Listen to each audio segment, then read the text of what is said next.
गुरु गोरखनाथ की कथा। गोरखनाथ जी के गुरु मच्छिंद्रनाथ जी थे, जिन्होंने इन्हें शिक्षा दीक्षा दी थी। ऐसा माना जाता है कि गोरखनाथ जी का जन्म गोबर के ढेर से हुआ था, इसलिए इनका नाम गोरखनाथ पड़ा। आज हम आपको गुरु गोरखनाथ और दो कबूतर की कथा सुनाने जा रहे हैं। आपको ये जानकर खुशी होगी कि भारतवर्ष ही वो पवित्र भूमि है जहाँ इस कलयुग में भी दो महान संतों ने जन्म लिया, और वो दो संत थे आदि शंकराचार्य और गुरु गोरखनाथ।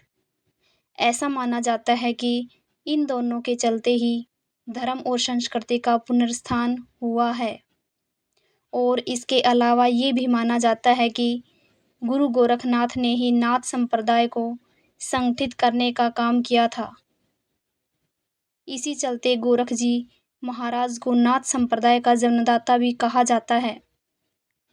गुरु गोरखनाथ के वैसे तो बहुत सारे शिष्य थे, लेकिन उनका सबसे प्रिय शिष्य गोरखनाथ हुआ करता था, जो अपने गुरु से कोई न कोई सवाल करता रहता था, और गोरखनाथ जी उसे किसी कथा या कहानी के जरिए उसके सवालों का उत्तर दिया करते थे।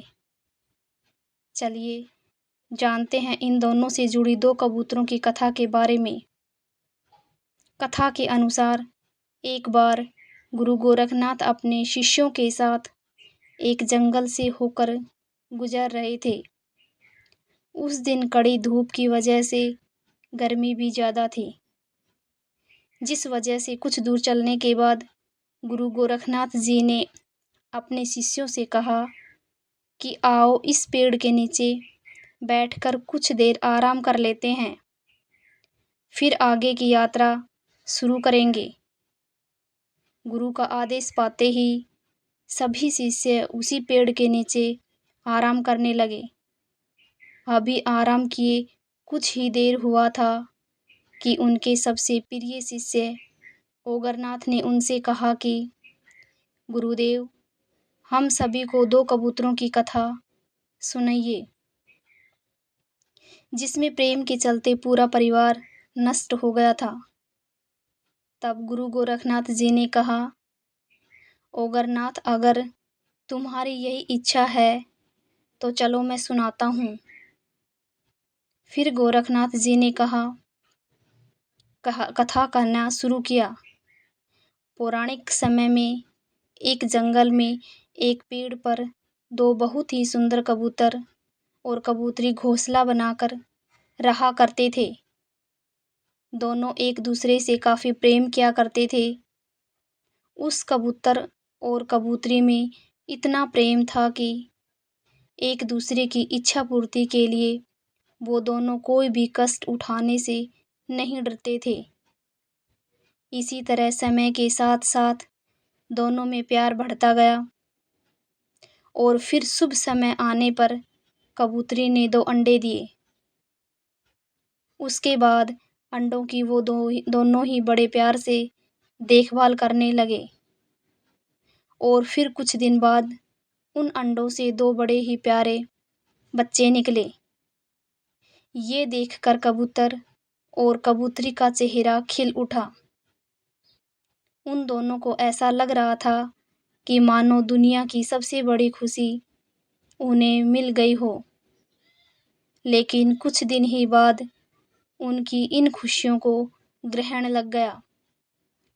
एक दिन की बात है, प्रतिदिन की तरह कबूतर और कबूतरी सुबह के समय अपने बच्चों को घोंसलों में छोड़कर दाना चुगने निकल गए।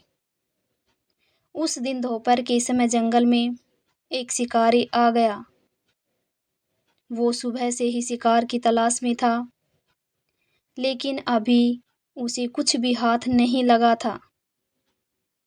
ये सोचकर वो दुखी हो गया और पेड़ के नीचे बैठ गया। फिर अपने मन में सोचने लगा कि आज सुबह से मैं इस जंगल में यूं ही घूम रहा हूँ, और भूख के मारे मेरी जान निकल रही है, और उधर बच्चे भी भूख से तड़फ रहे होंगे, मेरे आने की राह देख रहे होंगे।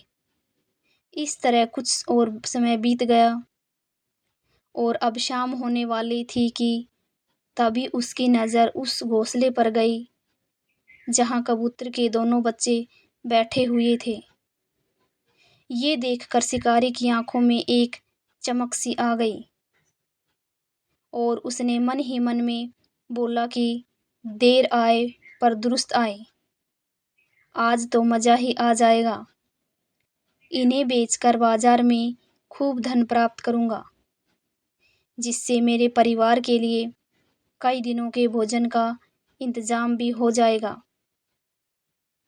इतना कहकर वो कबूतरों के बच्चों को पकड़ने के लिए पेड़ पर चढ़ गया और फिर उन्हें पकड़कर अपने जाल में रख लिया और वहाँ से जाने लगा कि तभी कबूतर और कबूतरी वहाँ आ गए और अपने बच्चों को घोंसलों में न पाकर बेचैन हो गए और इधर-उधर देखने लगे।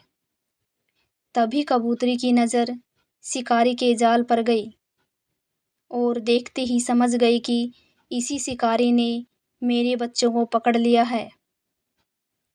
फिर कबूतरी शिकारी के पास गई और बोली, अरे छोड़ दो मेरे मासूम बच्चों को, इन दोनों ने तुम्हारा क्या बिगाड़ा है। ये सुनकर शिकारी कबूतरी से बोला कि बड़ी मुश्किल से ये दोनों शिकार मिले हैं और तुम कहती हो कि मैं इन्हें छोड़ दूं। मैं इन्हें नहीं छोड़ूंगा, तुम्हें जो करना है कर लो। ये सुनकर कबूतरी बोली कि अगर तुम मेरे बच्चों को नहीं छोड़ोगे तो मैं इस संसार में जी कर क्या करूँगी। मैं भी तुम्हारे पास ही आ रही हूँ। इतना कहकर कबूतरी खुद उस शिकारी के जाल में चली गई। उधर जब कबूतर ने देखा कि पहले उसके दोनों बच्चे और अब कबूतरी भी शिकारी की कैद में है, तो भला मैं अकेला जिंदा रहकर क्या करूँगा।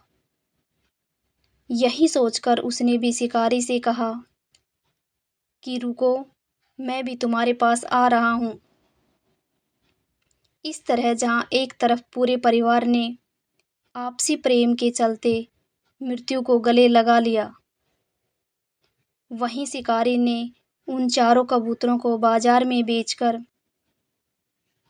खूब सारा धन कमाया।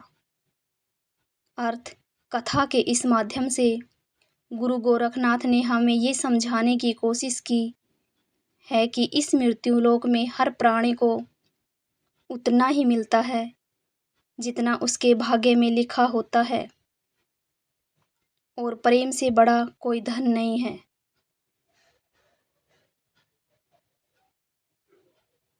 कहानी को अंत तक सुनने के लिए आप सभी का बहुत बहुत धन्यवाद। आशा करती हूँ कि आपको ये कहानी पसंद आई होगी। अगर आपको ये कहानी पसंद आई है तो चैनल को सब्सक्राइब करें, वीडियो को लाइक करें और वीडियो को ज़्यादा से ज़्यादा शेयर करें। धन्यवाद दोस्तों।